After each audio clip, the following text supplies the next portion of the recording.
Hello guys, আসসালামু আলাইকুম। তো চলে আসলাম একটা নতুন ভিডিওতে। আপনাদের সবাইকে স্বাগতম জানাচ্ছি, ওয়েলকাম করতেছি আমার এই ভিডিওতে।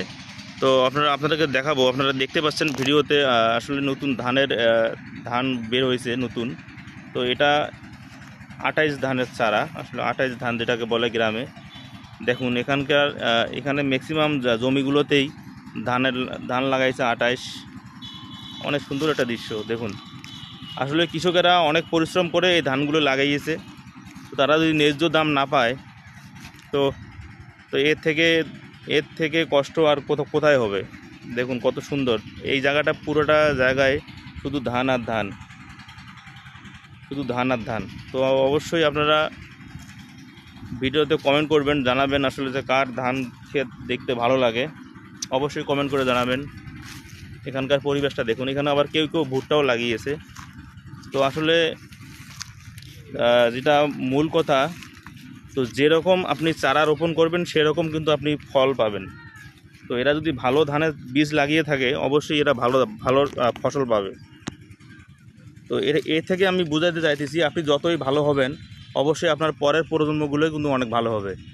তো ভালো থাকা আর ভালো রাখা, এটাও কিন্তু একটা ম্যাটার করে আপনার নিজের উপর। তো আশা করব আপনারা আমার কথাটা বুঝতে পারছেন। আর আপনারা দেখুন এখানকার পরিবেশটা দেখুন কত সুন্দর।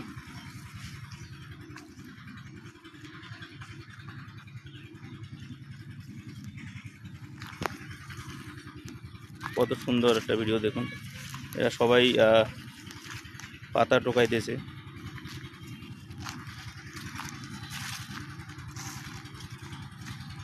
গ্রামে আসলে এগুলোই বেশি চোখে পড়ে। এখন প্রচণ্ড রোদ, গরমও রাখতেছে, কিন্তু পরবর্তীতে দেখা যাবে কিছুক্ষণ পরে বা সন্ধ্যা যখন নামবে তখন দেখবেন একটু হালকা হালকা হালকা কুয়াশাও পড়ে।